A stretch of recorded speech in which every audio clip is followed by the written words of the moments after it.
She's the voice behind the viral comedy, bold commentary, and truth-packed interviews that cut through the chaos. Author, brand creator, proud conservative Christian, this is Elsa. Welcome to the show that always brings bold faith, real truth, and no apologies.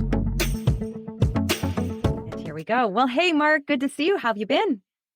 I've been great. Thank you. Traveling like crazy across the world. But other than that, I'm back home and here I am. I love it. I'm glad you are. And I'm glad you were able to squeeze in some time for me and the show. I always love having you on here. For the people who are new, my new followers who have not met you yet on the show, could you do me a favor and just give a little background about yourself for them so they get to know who you are? Yes. Okay. Grew up in New England. I am currently living in North Carolina with my wife of almost 45 years. The most luckiest girl in the world, you can argue. Did a stint in Arizona for quite a while, ran for U.S. Congress out there, and got pretty heavily involved in politics with Kerry Lake and Sheriff Joe Arpaio, who's a good friend of mine, and quite a few others, Paul Gosar, Andy Biggs now, who's running for governor. I have two children who one works for me in my consulting company, Lean Horizons. It's a global consulting company. We have consulted on 6 continents. I just got back from South Africa a few weeks ago, and that was our sixth continent to consult on. And my other son, both my boys are veterans, and they went to Afghanistan together. And in 2010, my little guy, Stephen, who was 25 at the time, did not come back. He got killed over there. So that could put us in a club called Gold Star Families, and it's a club we didn't ask to join, and it's also a club that we can't get out of. But my dad was a World War II veteran, tool and die maker for 44 years. He was at the Battle of Iwo Jima in World War II, and I just recently got all his records and learned that he enlisted, which was kind of cool. 120 pages of records. It's unbelievable. Took a long time to get. And so I'm talking out of my home in North Carolina. We just moved here in November, this past November, which we love it here. It's great. Finally know what green's like again. And we have a little doggy named Buckley, Mr. Buckley, named after William F. Buckley Jr. He had King Charles Cavaliers, and that's what he is. And he's the king of the house. So I love it. Are you still doing your podcast, Mark? Or are you on pause right now? No. I have 2 podcasts. One for my business, which is Lean Management. It's called Lean 911, and you go to lean911.com. And I have a constitutional podcast, which you've been on a couple of times. Yes, sir. And I want you on again. And it's called the Constitution Solution, One Podcast Under God. You can find it at 1787solution.com.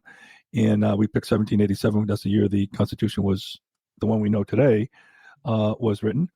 And I think we're approaching 50 or 60 episodes so far. So, and we've had all kinds of great people like yourself on it. Had Ted Nugent, who's a friend of mine. He's on it. He was on it. A bunch of congressmen, different people running for sheriff. Sheriff Joe Arpaio has been on it. He's a good friend of mine. So what we're trying to do, Elsa, and why I got attracted to what you do is just try to explain what's going on, okay? And we're trying to educate people on the Constitution, and we'll refer to the Constitution today in our talk. But we're just trying to educate the public because we are ill-equipped. We are not. You and I talked about this so many times about how ill-equipped and uneducated Americans are about our history, about our form of government. I've had arguments with high school history teachers that being a democracy and a republic are the same thing, and this is what we're teaching our kids. And they're walking out thinking they know something, and all they're doing is programming these kids, and they don't have an original thought of their own. They're being programmed, and all they're doing is parroting some liberal teacher that taught them the wrong history of our country. And so we're just trying to get the right answer out there in terms of what we're all about and why we're unique. I love that, Mark. I love it. And it's so true. We're so on the same page with that. As you well know, you and I have had so many great conversations from you. I've gotten such great information. The podcast, your podcast is really invaluable, I think, because like you said, that information is just being, deliberately lost to the youth, to the young people, to all of us, really. We forget. And, ironically, this ties in like really, really well with who we're going to be talking about. As I was prepping for today's show and pulling some different things together, I came across this quote from Karl Marx that absolutely perfectly sums up the plan and the intention of what they're doing. And that quote is, "The first battlefield is to rewrite history." Karl Marx. I mean, wow, erase history, rewrite history, make sure we forget true history. And that is how you control the narrative, because they're telling them what the narrative is, right? Also, you and I did 2 episodes on your podcast about Marxism. Mhm. Okay. And you're absolutely right. Karl Marx, I'm going to bring him up today. I'm going to start with that because it sets the tone for what's going on today. Okay. And that is a real key to this whole thing. But you could buy, and I know I sent you this as one of the many books. I see you got the Webster 1828 dictionary there, Yep. which is, by the way, the dictionary of, that's Webster's real dictionary, not the Merriam-Webster crap that's out there. Right. This is the dictionary that he wrote so that we can memorialize the meaning of the words that we use in the Constitution and in our founding documents, because words have changed, and he knew that was going to happen. The guy was brilliant. I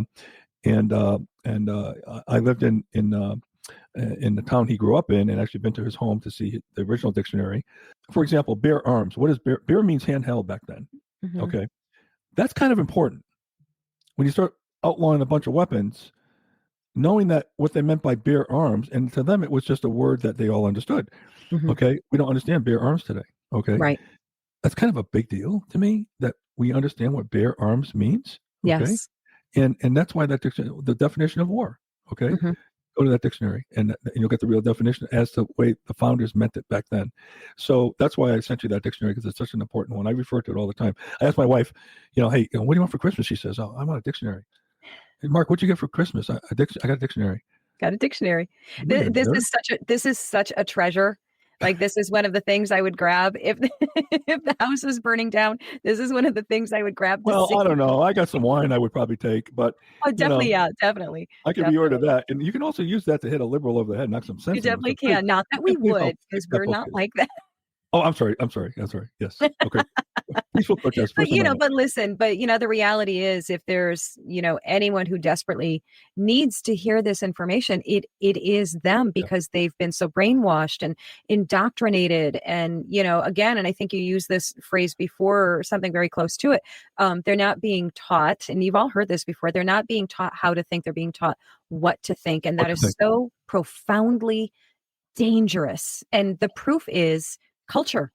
Look around. The proof, we're living in the proof of everything that we're going to be talking about today. And Mark is going to be enlightening us on, and I know a little bit, and largely not only just our conversations, but preparing for our conversations. It's been such a great education for me, because I get to learn all this stuff that, and I've told you before, Mark knows this, some of you know this already. I was a slacker. Okay. Don't come for me. I was a slacker in high school. I was kicked out of my history class, my American history. I was kicked out for talking too much. So now at this stage of my life, all of a sudden I'm saying, oh man, I really wish I'd paid attention. And now I don't have to kind of like relearn, or I guess just simply learn all of the things that I didn't know. I know where you went to school. You're probably smart. You didn't pay attention. If you catch my drift.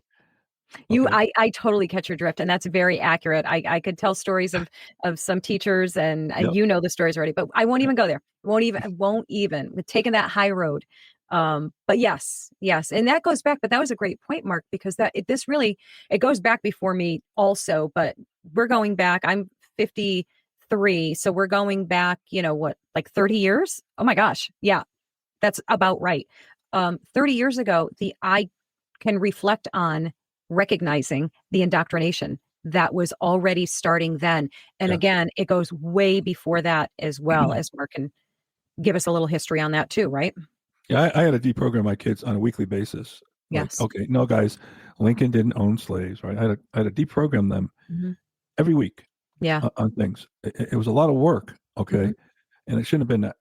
I shouldn't have done that. No, ironically, my saving grace, the thing that got me in trouble the most in my youth was my saving grace. And that's that I was ridiculously rebellious and contrary to everything that was said to me all the time. Like, I had to do and say and believe the opposite of what I was told. Worked out really well for me. So I'm so thankful for that.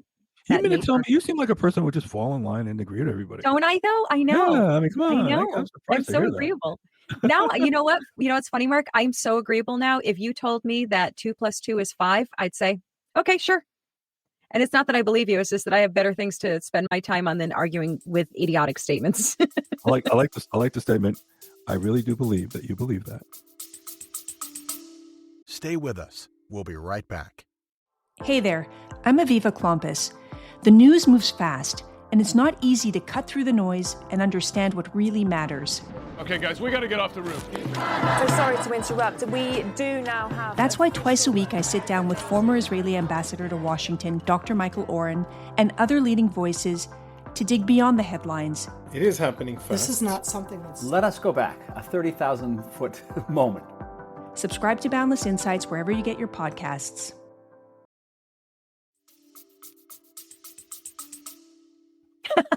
I like that one too. I'm gonna use that one. I like that. It's really good. Anyway, but well, let's start here because you mentioned Karl Marx. By the way, the Communist Manifesto is I think it's like $6 on Amazon, 10 at the most. It takes an hour to read. Elsa, please buy it. If you have listeners listening, buy it, please. Read it. Listen what Marx has to say. And Frederick Engels is the other author of that document. There's 10 planks of the Communist Manifesto, and after you read that document and go through those 10 planks, ask yourself, does anything look familiar of what's going on today? And if you walked away with the answer no, then you don't know how to read. Okay? You need to go read it again, my friends, right? Right. That means you went to public school and you know how to read. Okay. Yeah. but anyway, and by the way, education is part of that whole thing. Control the education. Okay. So the whole idea here is get educated, right? Understand. And all that, and I think you'll see a lot of parallels, and the episodes that we did on Marx talks about those parallels. Okay, so I want to start with Karl Marx again. We keep coming back to our buddy Karl Marx and Frederick Engels. The manifesto. Yeah, well, it was written in 1848. I wasn't alive back then, by the way. I wasn't alive in 1848. The whole notion of this thing was there's a class struggle, and history's driven by this class struggle that people had to deal with throughout their lives. And how he set this up, and he set this whole tone of what we call resentment-based politics, right? Which I'll talk about where that derived from a little bit later. But the bourgeoisie, I should say, is what he pitted against the proletariats. The bourgeoisie is the middle class, the people who own businesses, your garages, your flower shops, your back in 1848, all the people that had some level of commerce. You'd be that guy, okay? Because you have a business, you're an author, you have a podcast, you do other things, right? And the proletariats were just basically the working class, okay? And what they looked at here is, the bourgeoisie is the owners of capital that took advantage of the working class or the proletariats. Everything they have came from extorting from them their labor, their money, their wealth, and all that. That's the division that this guy created. Okay. And let me pause you for a second just to ask, was that a perception or a reality of the time? Well, it doesn't mean that the classes didn't exist. Right. The motivation Karl Marx and you asked this question on one of our podcasts earlier, which was a really good question. Was he evil? And did he really believe this stuff? Well, he really did believe that the wealthy, if you will. And by the way, I'm not talking about the billionaire Musk level people. I'm talking about the people that own businesses around your community. Which is very interesting. That exploited the working class. Okay. So he believed that there was exploitation going on. Didn't recognize that people have different intelligence, different skills, different talents. Okay. Right. I can't do Kamala. Okay. You do Kamala. Okay. I could try to do Kamala. Nor would any sane person want to. Well, I never accused you of being sane. Okay. No, thank you. Nor me. But the point though is that, hey, look, Mark DeLuzio, I'm 5'10", I'm Italian. I can't play in the NBA. Okay. Sorry. There ain't no white Italians in the NBA at 5'10". Okay. And even if I could, it wasn't going to work. I didn't have the skills and talent to play in the NBA. So, so you look at that and you say to yourself, okay, there's certain things I can't do. Mark can't play, okay? And I can't do Kamala. That's not what he thought, okay? He thought, hey, look, if you have a talent, like you do, you have many talents, by the way, you're exploiting people by profiting off those talents, okay? So he looked at the class warfare here, regardless of your talent, of your work. When you look at why are we letting people else out of jail? Why are we letting all these criminals go? There still exists they're there because they got exploited, okay? And if it wasn't for you rich, tyrannical people, and why they take billionaires like Musk and Bezos and those guys, and they kind of, and Trump, okay? If it wasn't for you guys, they wouldn't be in jail. There's a reason why people let these guys out of jail, because it further drives the narrative of what this class warfare is all about. Mhm. Okay, so that's not incompetence. They're very competent at what they're Right. doing. Okay, Mhm. and you mentioned a couple quotes here, which I'd like to start with here before we get on to what's going on today. You mentioned one of the Marxist quotes. Here's another one. Mm. Religion is the opium of the people. Okay, so Mm. one of the things that you're going to find with communism, which you can argue is Marxism, is, and by the way, communism being defined as the state owns all means of production and all property, everything. Mhm. Okay, including that book that's on your shelf. Here's another. You'll love this one. This is a guy you'd really want babysitting your grandkids. Mm. The only antidote to mental suffering is physical harm. How's that one for you? Wow. This guy, here's a beauty. Okay, Here's a beauty. and this is in the Communist Manifesto. If you pick it up, Mhm. the theory of communism can be summed up in a single sentence: the abolition of private property. Wow. The abolition of private property. Okay, so he wanted a classless society, but he wanted the proletariat, the working class, be the ruling class. Okay, Mm. and one of the miscalculations he made was assuming that if there was evil and corruption and tyranny in the business owners in the bourgeoisie, then why wouldn't there be that in the proletariat class? Mm. That's a big miscalculation he made. Okay, Right. and certainly there's tyranny in both, and dishonesty and immorality in both Mhm. classes. Right? It's throughout. I don't care how you want to slice up society. It exists Yeah. everywhere. Whether it's veterans, there's some bad veterans. Whether it's politicians, I should in this case I said there's some good ones. Uh, Yeah. uh, but doctors, lawyers, go down the list. I don't care. Podcasters, okay. Sure. There is a bell curve of morality. There's a bell curve of tyranny of people who are narcissists. Mhm. So his miscalculation was that proletariats were going to be pure, and they're going to Mhm. do the right thing, and they're going to be the people controlling this thing called communism. And that was a really, really, really big miscalculation he made. Now let's turn to one of our other favorite communists, Lenin. The goal of socialism is communism. And I Don't tell think, me. the Yeah, term communism, I think, greatly gets reinterpreted, misinterpreted, however you want to phrase that, by modern day. And even, I mean, you don't even have to say modern day, like probably even like the 60s, and 70s and so on, all the way up through today, is that they like to dress communism up as this pretty little hippy dippy community type thing. And as you stated earlier, that's not what it is. It's not you're all, sharing the baskets of fruit together and everybody's living happily coexisting, and all of their pretty little phrases that they like to use. This is government control of and ownership of everything that you do. It's not that's right. what they believe it is, right? I mean, is that a truthful statement to say that there's Absolutely. so many And people by the way, believe that? who do they learn from? Right. Okay. How would Yeah. they know what communism really is? And it's the people that came from communist countries that really know, and they're Yes. scratching their heads how college kids today, And by the way, that basket of fruit that you talked about has one apple in it, and it's Yes. rotten. Okay. Yeah. Okay. Absolutely. That's And you it. all get All to right. share it. Mhm. Trump had a really neat one when he's talking about Venezuela. People say, they look at Sweden as this mecca of socialism and how well it works. Well, first of all, if you really understand Sweden, and I've been there many times, it's a capitalist country. Okay, Mhm. they have socialistic policies just like we do. Okay, Yeah. Social Security is a socialist policy. The way we tax people now is socialist. 16th Amendment. We maybe talked about that last time. And with the graduated income tax, we got rid of the apportionment clause in the Constitution. So now you can do graduated tax rates, which is, by the way, one of the 10 planks of the Communist Manifesto. Okay, Mhm. it's interesting how that works, right? And we passed Yes. that in 1913, the 16th Amendment. But when you look at all of this, and you say, Trump said he uses Venezuela as a real terrible example of what socialism can do.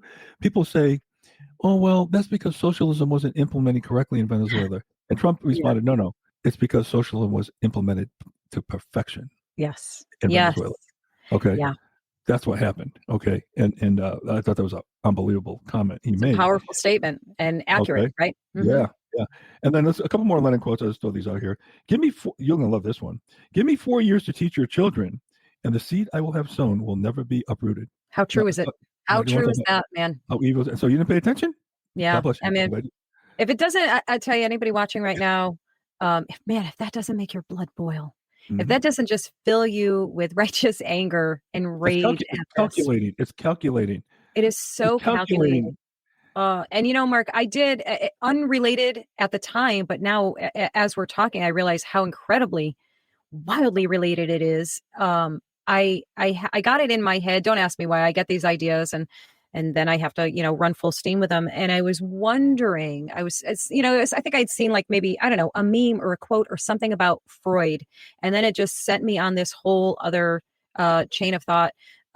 So I started doing this research on like, why Freud? Like, why did his ideas, his theories become so ingrained in our culture, our psyches, for lack of a different term, really, it's probably an accurate term. Why did that become our goalpost, our guide, not our goalpost, our guide of psychology and behavior and all of those things? And then that got me to wondering who else was coming up to prominence at that time. That was there somebody who had a different perspective and blah, blah, blah. Well, yes, there was. There was Sigmund Freud and there was Alfred Adler, who started off under Freud and, kind of went along with his theories and ideas and all of those things until he didn't. And then he was kind of like, yeah, now you're getting a little crazy, all this stuff. You're like, you're way over the top. No, I'm more focused on, so Adler focused more on actual real healing, so accountability, taking responsibility for yourself, moving your life forward instead of Freud's concepts and ideas, which is, basically forever being in therapy, talking about your problems and, and hyper focusing on self and inner self and all of these things rather than moving forward. And this is my long-winded way of saying all of this was happening beginning like in the 50s and 60s, all around probably the same time where this progressivism really was taking root. Not to say that it hadn't started earlier. We know, of course, that it did, but it just got into the psyche, the minds of a whole new generation. And that has just been getting worse and worse and worse. But it was an entirely cooperative effort between government, the medical field, and basically people in power so as to control the masses. Because if you keep them mentally ill, if you keep them physically ill, if you keep them from knowing your history, knowing truth, having any of these moral, social markers to guide your behavior, what we get is what we have, right? Well, it's a really insightful point you're making because did you learn about Adler in school? No. I did not. Never even heard of this. Did you learn about Nietzsche? Okay. Who predicted 100 million deaths coming out of communism? His only problem was he was off by about 300 or 400 million. I said 1,000. He predicted 100 million deaths because of communism. He died in 1900, but he lived during the time of Marx. And Nietzsche, we never learned about Nietzsche. Okay, Friedrich Nietzsche. Nietzsche is another one of those philosophers, and along with Adler, who pushed back on this Freudian, because the Freudian philosophy fit the narrative better.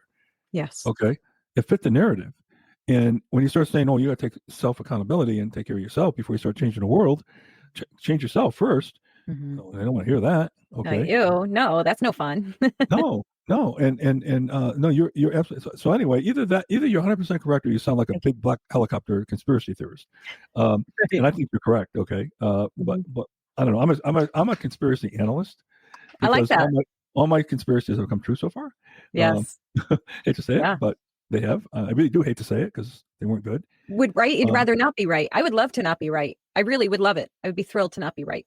And by the way, millions died. Okay, when you start looking at, let's talk about Nietzsche, for example, the will to power.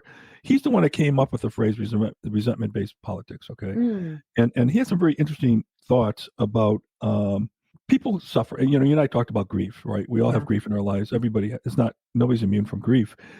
And I know some people that think that every day, 8 billion people get up and think the first thing they think about before the feet hits the floor is how they're going to get screwed by these 8 billion people. All of them are thinking about this one person. Okay. All 8 billion of them in the world, around the world. They're thinking, am I going to screw John Smith? That's what John Smith is thinking. And that's how they're geared. Right. And that goes back to the Freudian thing you talked about. Okay. And so the Nietzsche saying, hey, suffering needs an outlet. It needs a target. Okay. And the more I studied him, the more I said, that's probably why so many narcissists get attracted to politics. Wow. Yeah. Yeah. They need to, because you need to have this whole resentment-based thing is about, if you're deprived of power, your natural tendency is to react. Okay. Right. Okay. And you're forced to find some kind of, compensation for loss of that power. Okay. And it can be done in a lot of different ways. Maybe my podcast is the way I do it. I don't know. Okay. But it's a natural thing that we all have. Now you take these tyrannical narcissists that are running things and use that to their advantage to gain more power. Mhm. Okay. So what does that mean? By the way, Nietzsche said the rise of communism will lead to the death of Christianity, and communism will lead to 100 million deaths. 100 million. And he was, like I said, when you start looking at Stalin, who we were, taught he was an ally. Right. We don't know 100 million he killed of his own people. He when in World War II, when the Russians got captured by the Germans and they returned after the war was over, and Germany lost, those people that got back to Russia were sent to concentration camps and gulags because he thought their minds were polluted now. Okay, that's what Stalin did. He starved the Ukrainians. Okay, 100 plus million. We don't even know how many. You had Pol Pot, you had Mao Zedong, you had Hitler, of course. We all learned about Hitler. So all of these people that killed masses of millions and millions and hundreds of millions of people around the world because of communism. Okay. Yeah. Well, what happened was the intelligentsia, all the bright people that are smarter than you and me, okay, started saying, hey, the bodies are piling up and this ain't good. Okay. So we got to soften our approach. So what did they do? And a lot of the intelligentsia came out of France. Okay. In our universities. They said, we need to now do censorship, social media, cancel culture. I was canceled for 2 years when I ran for Congress. LinkedIn canceled me because of a comment I made. They had to let me back on because I was right about my comment. They call it misinformation. 2 years. And in my business, I'm kind of a rock star in what I do. And 2 years I was off of LinkedIn, okay, which is a big deal. The thought police in our institutions, as we all love, these professors who are programming our kids. Right. And let's look at some of the policies that came out. Like Canada, you cannot legally now, if you refuse to call somebody by their preferred pronoun, you can go to jail. Can you imagine? We don't even have to imagine it's real. Yeah. It's not imagining. It's real time. Yeah. I understand this happened here and I have to verify it, but in the UK, if you pray in front of an abortion clinic, it's illegal. You could be taken away. Yeah. In some of the European EU countries now, they if you criticize the government, you could be put away. Okay. Canceling of God. Taking God out of our classrooms. I did this whole thing on your last episode about, and I have a podcast episode. Let's see, it's my episode 41 on my Constitution Solution is talking about the separation of the church and state and how that got so misconstrued. We're using that now to take God out of our classroom. We got to remember, communism, they do not want you to pray to a God. They want you to pray to They want to be your God. They want to be your higher power. No competition. And that's why a lot of communists are atheists. Okay. Yeah. Yes. It's not by accident. On my episode 6, I talk about nullification and the Alien Sedition Act, which is now in the news now with Trump. That is the Alien Sedition Act. But John Adams, part of the provision of the Alien Sedition Act was it was a law that a journalist could be jailed for criticizing the government. And Thomas Jefferson and Madison pushed back when they were governors of the respective states, Virginia and Kentucky, I believe, pushed back and said, no, we ain't following that law because it's a violation of the First Amendment. Okay. And it was, and it got repealed. Okay. And that was John Adams that wanted that. Okay. One of our founders. So they weren't always on the same page, of course. Right. But if you look at, and this happens on both sides of the aisle, but mostly on the left side, tell me what the left has built. And I talk about the left, not about the progressives. The progressives coming out of Woodrow Wilson's age. Yeah. A progressive, all that means, if anybody wants to, have a quick definition, they have a disdain for our Constitution. And they're also smarter than you. They're more advanced than you, Elsa, and me. Their thinking is so above the fray. And if you don't believe me how brilliant they are, just ask them. They'll tell you, And, they'll be happy to tell you. They'll be happy to tell you. Mark, I got the wildest, and I get a lot of wild comments, but this was the one that really made my head shake. A guy, I just happen to know this guy. It doesn't matter if it was a man or woman, I just happen to know it was a guy, commented on a post a while back, and it's always stuck with me in that head shaker way. He said, listen, I'm a progressive. We're on the opposite side of things. I get that. But at the end of the day, we all really do want the same things. No. And I went, no, we don't. Like, you are clearly not understanding what you claim to be. So I think you need to go back and relearn that. And you might find out that you're actually a conservative, but you're not a progressive. You can't tell, a progressive cannot tell a conservative or vice versa that all we really want at the end of the day is the same things. No, we do not. No, my love, we definitely. It's a great point. That's why I want them to read the Communist Manifesto. Then they find out that the crap that they believed in is communism. Yes. Okay? And this is why I love Charlie Kirk so much. Do you love Charlie Kirk? I adore I know that Charlie. man. I've spent time with him. Yeah, Please, if you see him again, tell him how much I love him, and he's just so wonderful. And the way that he challenges these college students to stop and think, and by questioning them, and I think that I don't want to call it a tactic because I just don't like that word when it's referring to something that's so positive. Really, his technique is to have them explain themselves, like explain your point, and then I will counter it. But he gives them the space to say what they have to say or want to say. And then he challenges them to make it make sense, basically. And they can't. I have yet to hear one who has, quote unquote, bested him. Well, what happens is these kids, and I've watched a lot of those at Charlie. I spent an hour and a half one-on-one with Charlie, by the way. By the way, he's really tall. He's really tall. He's like 6'5" or something, isn't he? He's tall. He's up there. Yeah. He's a big boy.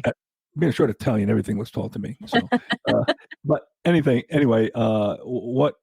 see, the problem is they come out of these classes and they're parroting these sound bites from their professors without any critical thought. And as a matter of fact, if they do want to challenge the professors, they'll get penalized. Okay. Yes. That's the cancel culture. Okay. So they come out with these one-liners, and Charlie said, well, what do you mean? What do you mean there's systemic racism in our politics? We just elected a black president twice. Right. We have a black governor. We have a black senator. We have a black, what are you talking about? Well, that's different, right? It's always different. It's always different. It's always freaking different. Right. And the reality is you've gone and disproved your own point with barely even trying, just by the mere fact that if what you were saying was true, none of these things that have occurred, black president, leaders, all of those, none of those things could have possibly happened if what you say is true, right? Right. They have no substance to back it up. And then sooner or later it turns into name. So once it turns into name calling, then yes, you've won. And it's not about winning, by the way, but it always turns into, oh, you're a racist. Right. What do you know? You're a white woman. You don't understand what it's like to be, and when you're a guy, it's even worse. It's like you're a white guy. And that's the kiss of death. So dividing us by race, by income, by wealth, by gender, by sexual preference. They talk about the LGBTQXYZ community. There's no community. Right. Show me where this community lives. There's no community. Okay. Yeah. And you know what? I know people who are transgender, and I know people who are gay. And the ones that I know all say the same thing, which is just leave me alone.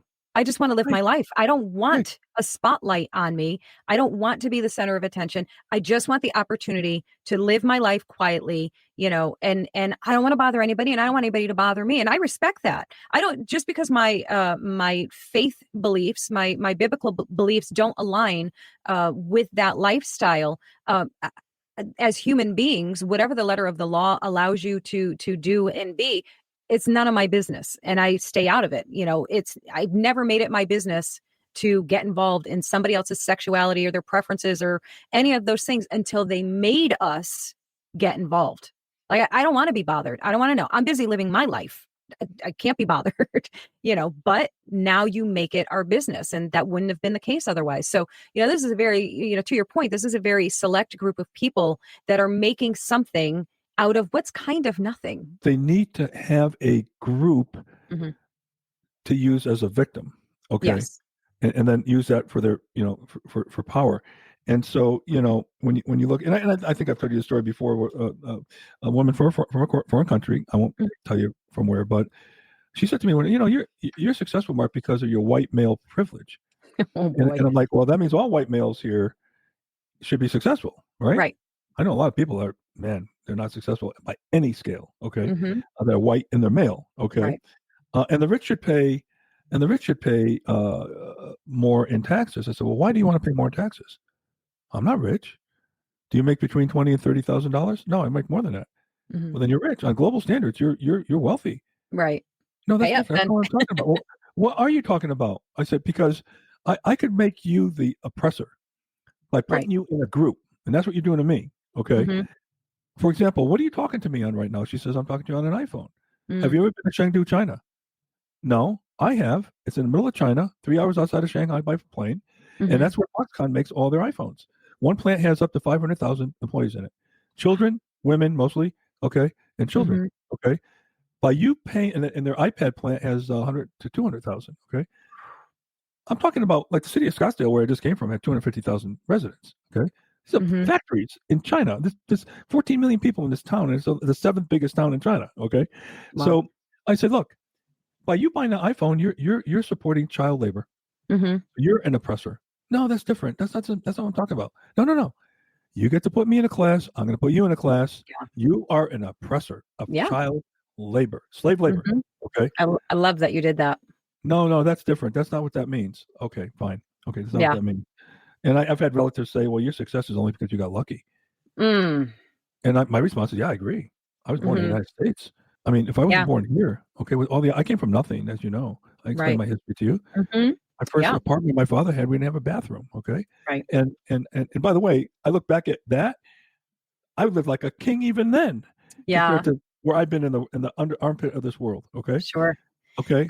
I almost wonder if the cure-all for all of this, America hate from particularly the left, I wonder if it could all be cured with a plane ticket to a third world country, or just one way, please. Yeah. Any genuinely impoverished and oppressed culture. Just pay a nice long visit there, and you'll be coming back like Katy Perry from space and kissing the dirt that is the soil of America. Don't get me started on that. I know that's we won't even go there. We'll go back to this, but that is it essentially, that is the point of the progressive, or at least one of the points of the progressive plan, really, which is to divide us all into groups and then to make us all mad at each other so that we're not paying attention to what they're doing over there, right? That's exactly right. Okay, that's exactly right. And I will tell you this, I look back at history and I look back at our presidents, and we talked a lot about Woodrow Wilson, how he's the father of the progressive movement and the damage he did to our country. And I have episodes on Woody. But to me, he's tied with another president that I think did the most damage to our country. And everybody says, Joe Biden was our worst president. And, I think it was Barack Obama. And because he did more to divide us than anything. And if you really look at Obama, he was a community organizer. Now, I always say follow the money, right? Yeah. Community organizers do not make money when people get along. Right. Because Al Sharpton, Jesse Jackson, any of these race baiters, they don't make money when people get along. Right. And the same true with a lot of our government. Okay. Yes. So we have to have this division. Okay. So he created this race thing. We had the likes of Oprah Winfrey, who perhaps is the richest woman in the world. I don't keep track of her wealth, but she's up there. Okay. Yeah, definitely. Never, ever would have gotten that wealth anywhere else in the world but the United States of America. Okay. You tell me how racist we are, Kamala Harris. Go to Japan and try to run for prime minister. Okay. See how well that works out for you. Okay? Right. Yeah. And so forth and so on. So these people who are and Obama, we elected twice, and he would not have been elected without the white vote. Okay. Right. Okay. Absolutely. Right. So he comes in and he did this, and this community organizer became our president. And my God, he was such a skilled politician. He was unbelievable. Him and Bill Clinton, phenomenal. I don't know. I sometimes think which one was better. Both of them are phenomenal. Okay. Yeah. And but they look at oppressed status, and he used race more than anybody. Yes. Okay. And created these victims and dividing our country. And when you look at this, and I think I told you the story when my son died in 2010, we did not get a call from Obama. Right. But Michael Brown's mother did. The terror of Ferguson, the guy that tried to steal the gun from the cop, got shot in the meantime, accosted a woman at a convenience store minutes earlier. This is the guy that Obama said, hey, Michael Brown needs to if I had a son, that'd be the model son I would want. And his mother got a call from Obama when Michael Brown got killed. Okay. We didn't get one. And I think I told you President Trump in 2019, 9 years later, invited us to the White House and celebrated my son and my family. Privately, nobody knew about it. It was us and other Gold Star families. So, you look at this guy and it all starts adding up as to what's going on. It's okay now to justify the ends when we kill a healthier CEO. Right. He's an oppressor. Right. Okay. I didn't get my insurance claim paid. Regardless of whether or not the policy said I should get paid or not, they screwed me. They take healthcare insurance companies. Meanwhile, follow the money of healthcare insurance companies funneling money into the people that say they're tyrannical, into Congress, into politicians. Okay, Nobody ever Yeah, does it's that, enough to man. make your head explode, really, Yeah. when you start connecting all those dots and, like you said, following the money. When you start doing that, talk about perspective shift. Right. It's an Right. eye And so opener. now we just opened up the Pandora's box for open season on healthcare CEOs, Yeah. just like they did with President Trump and the assassinations. Hmm. It's justified because of the things he's doing to our country, Right. And there's always a but. It's like, oh no, I don't agree with violence, Right. but I can But see why they think that way. yeah, And I love how they go from being, shaking their fists and doing marches for, not victim shaming and things like that. And then when it's somebody they don't like we're going to victim shame the heck out of this guy because we don't like him. So now it's okay to victim shame. Now it's yeah, good. I get a kick that they're burning Teslas now, but they're using fossil How fuels about to do that? it. Okay. How about Fossil that? fuels, using fossil fuels to burn Teslas. Trump's got those guys spinning, man. He's got them Yeah. spinning. Oh, yeah. He's Yeah, got them. absolutely. They're out there now doing all the campaigning for the Republicans on fighting for these MS-13 gang members, going Right. down and visiting, doing all that kind of stuff. Yeah. And he's got them burning Teslas. You just can't make this stuff up, man. You just can't. I mean, the upside is, as frustrating and contemptible and disgusting as all of this is, the good part is that this all but ensures another 4 years, maybe hopefully 8 more years after President Trump's term of Republicans being in office. We just have to get rid of the rhinos and get them to really help him get the job done. But I'm hoping I'm focused right now on the next 2 years that we get Mhm. Congress back, okay, and the Yeah. Senate, because otherwise, I really do believe, I did a whole episode on the 16th Amendment and talked about Mhm. the fact that before they said, oh well, the 16th Amendment gave Congress the right to tax our income. No, they always had the right from day one in 1787 to tax our income, Mhm. and Lincoln did put an income tax in 1862 to pay for the Civil War, okay, Mm. it Mhm. lasted for 10 years, and then another tax came in, the Wilson-Gorman Act that reduced tariffs and put an income tax, but it was a flat tax, and Mhm. the Supreme Court rejected it because it was a flat tax and it did not fit the apportionment clause, where it said the states were the ones that had to pay taxes to the federal government. Now, how the states collected it was Mhm. primarily through excise taxes and tariffs. Okay, no Yep. income tax. Now the tax burden is all on the individual with the 16th Amendment. It doesn't mean Congress has to tax you that way, but it opened the door to do that. Now with the 16th Amendment, it didn't give Congress the right to tax our income because they already had that right, and they already did it 100 Mhm. years earlier, or whatever, 70 years earlier. Right. What it did was got rid of the apportionment clause that said that the taxes had to come in proportion to the states, from the state's population. 5% Mhm. if you're 5% of the population, your state has to pay 5% of the tax to the federal government. But it allowed us for the graduated income tax, which meant the flat tax, which everybody still wants, right? Mhm. It allowed for the graduated income tax, which is one of those 10 tenets of the Communist Manifesto. Okay, Mhm. and so right there in the 16th Amendment, we legislated a plank of the Communist Manifesto, and everybody missed it. Everybody missed it back then. I wasn't alive, so I can't. Yeah, you're Uh, not to blame for this one. but what I have, I don't know. Back then with no, internet either. Right. And the Federal Reserve got passed, and at night on the 23rd of December when Congress was away, that Mhm. got passed. We got screwed in 1913 with Yeah. Woody Wilson and the whole gang, Your JP guy. Morgan. Mm. Whole another episode on that. But going back to our friend Obama here, Mhm. he really did damage and rekindled. I think we were on a really good track on racism. I'm not saying we didn't have racists in our country. We always will. Right. Always will. But Always we will. were not. We made so much progress. And if you ever notice, the left never ever invokes the words of Martin Luther King. Never. Mm, When have you heard that last? never. You're right. Okay. I notice these Never. things. It's like, wait a minute, where's Martin Luther? Okay. Mhm. And how come you're not bringing him out? Because he Right. doesn't fit the narrative. They don't want you to get along. He No. did. And he was a flawed man, like all of our founders, and like we all Sure. are flawed. Yeah, He was a flawed absolutely. man. All the way But you through the know what? Bible. But he wanted us to get along. Content of your Mhm. character, not the color of your skin, right? Yeah. That doesn't work anymore. And notice that since Obama, especially, Mhm. King is never mentioned. And who gets invited to the White House is Louis Farrakhan. Yeah, if nothing else, just those facts alone should be enough to open people's eyes a little bit. And and I think that probably leads us really like to wrap this up perfectly, because we're not like the left. We like to actually talk about solutions and not just problems, right? What I guess it's probably a multi-prong answer here, or question.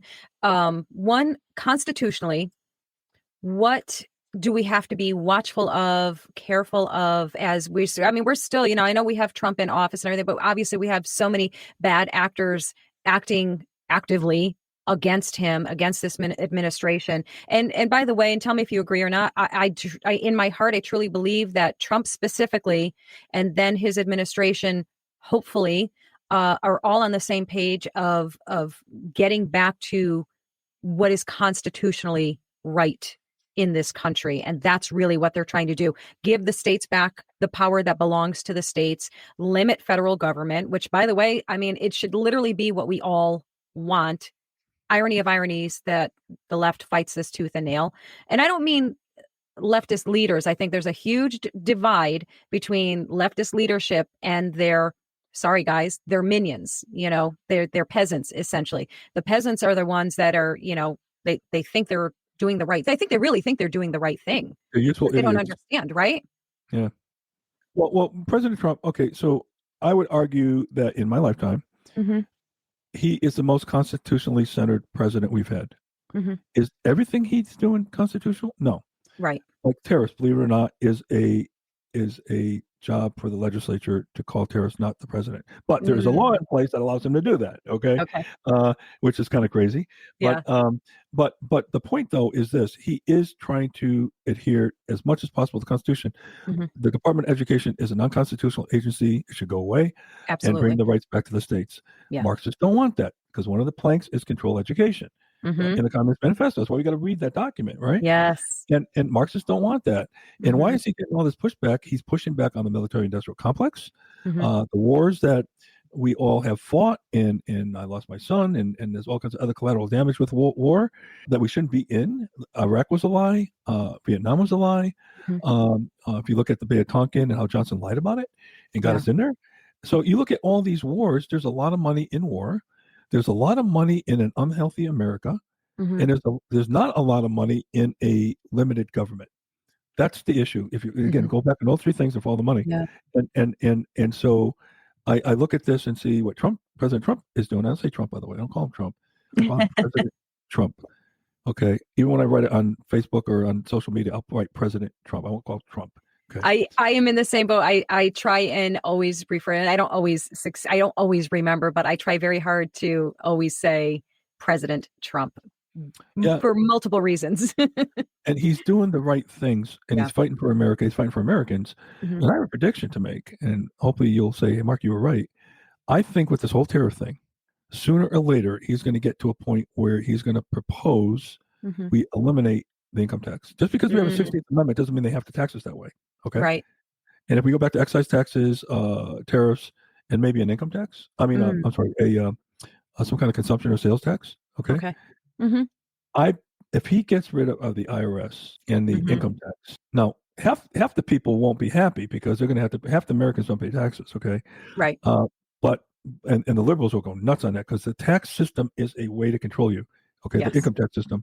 And I'll never forget my first tax course in college many years ago. My professor said, don't ever try to make logic out of the income tax. He said, and let me give you an example. Why do you think you can get an exemption if you're blind, but if you have no arms and no legs, you can't? He said that to us. I did not know that this is really a thing. Yeah, you can get an exemption for. I don't know if they still have it now because I don't know my taxes. I used to do taxes, right? Like, I have a CPA do it now. It's too complex, and I'm not that complex, believe it or not.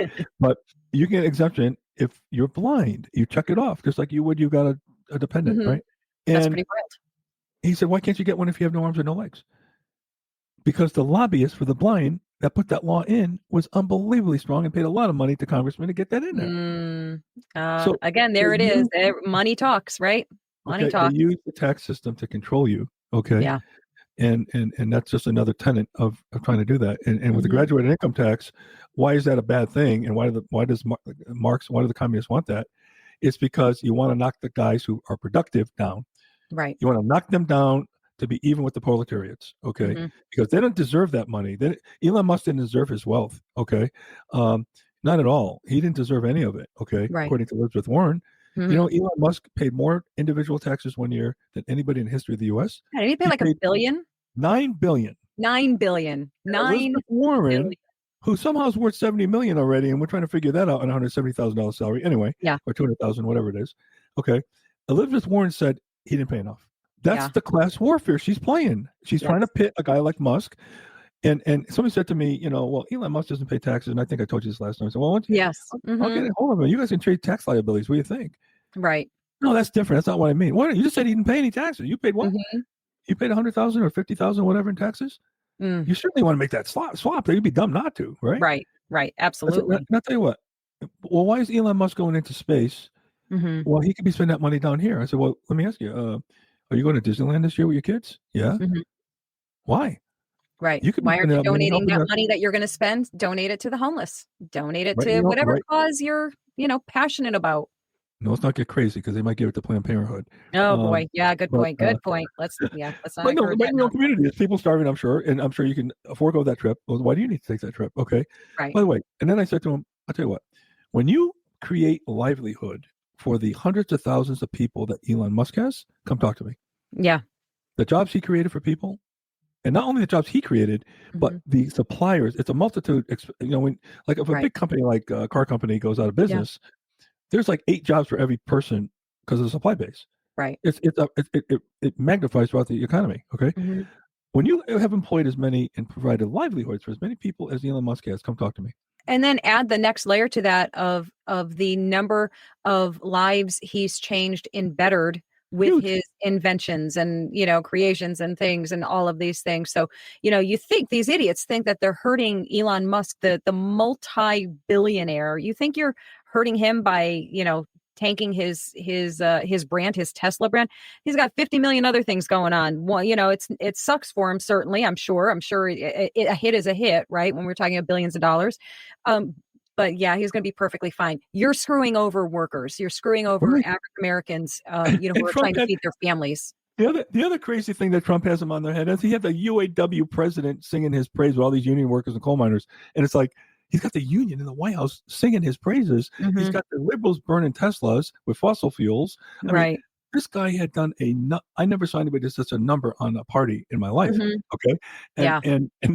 And then you get this idiot Tampon Tim there, or whatever his name is, out of Minnesota, who is rooting for Tesla stock to go into the tank when his own pension plan in his state owns the stock.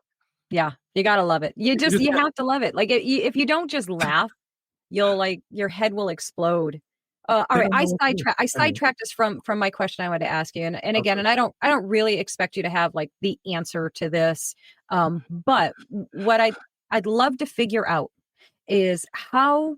So people who agree with us, we get into our echo chambers. People who agree with what we're saying are the most likely ones to watch a program like this or someone else who's talking about these things. How in heck's name do we get the people who need to hear these things to hear it? Any ideas, Mark? Well, I think, you heard the cliche before, all politics are local, right? Where we're losing it is at the state level. Yeah. Okay. With our state representatives. And let's just take this. You brought this up before. Let's take the Second Amendment. Okay. Yeah. I don't know. It's pretty clear when I read the Constitution. It says, shall not be infringed. Okay. The right to be earned shall not be infringed. Okay. Very simple, but it is infringed. And I got to go to my state to get a carry permit to carry my gun. And it doesn't apply in all states. Right. Okay. Why? Because we elected state representatives to write these tyrannical laws that are anti-Second Amendment, anti-constitutional, and we keep voting for these guys. Yeah. Okay.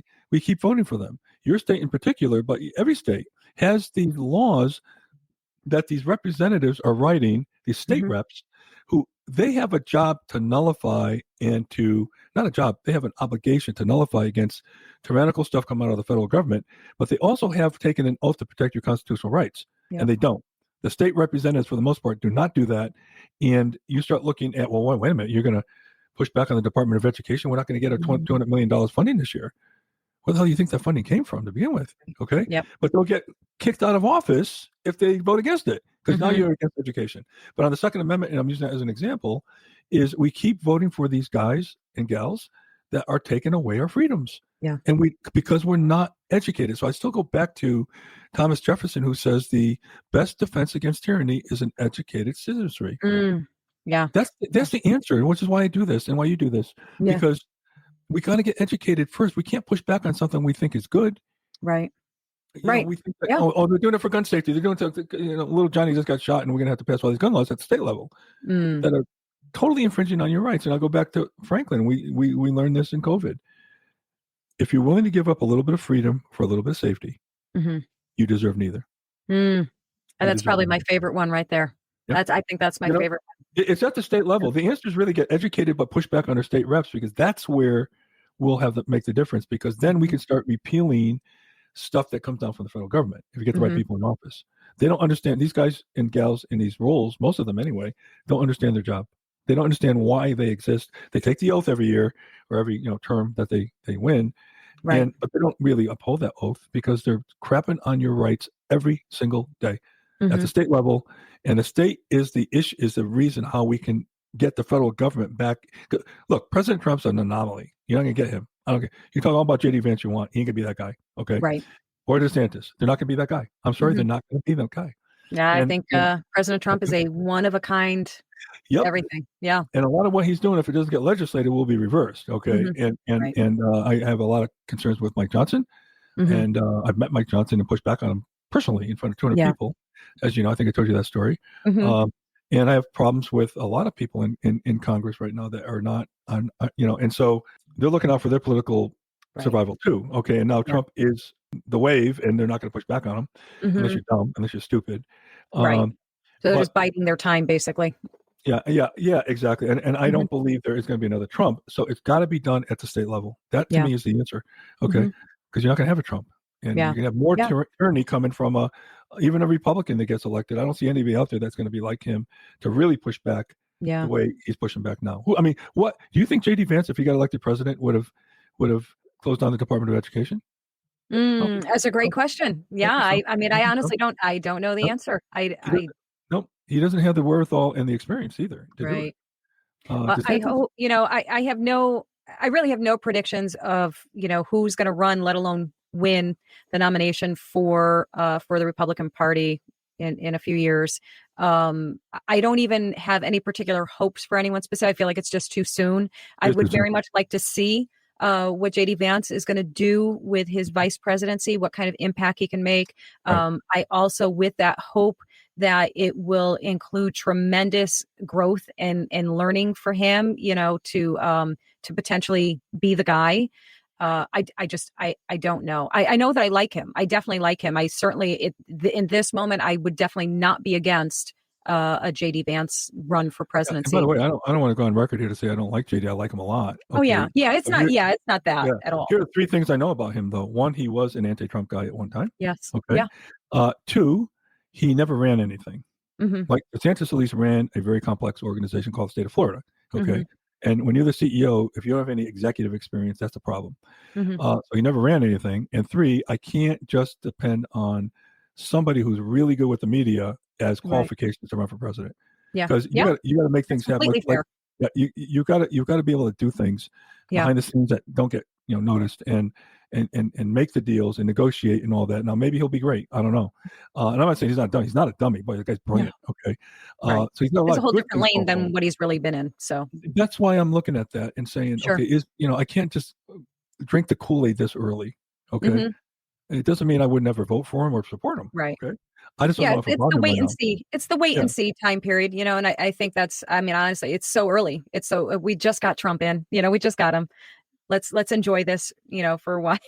Really. He's on his 9th year. Okay. He's on his 9th year. Yeah. He was running. I love the man. Biden, he was running. Okay. And he had an effect during Biden's presidency. So, you notice that Biden didn't rescind the tax increases and didn't take down the tariff with China. Tariffs with China. Yep. Okay. Trump was there. Okay. Yeah.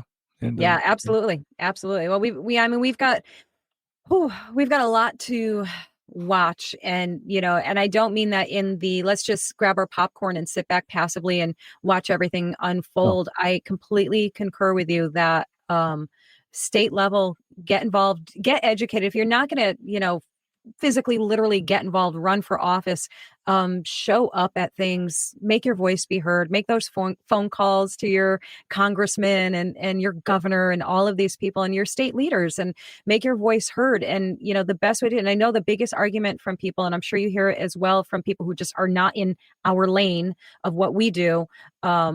They say, I don't, one, I don't want to get involved. And they don't want to get involved because they don't want to get attacked, and if they do get attacked, like if they do speak out, they get harassed and bullied into silence because they feel like they don't have a good enough response to combat the attacks from other people, from people on the left.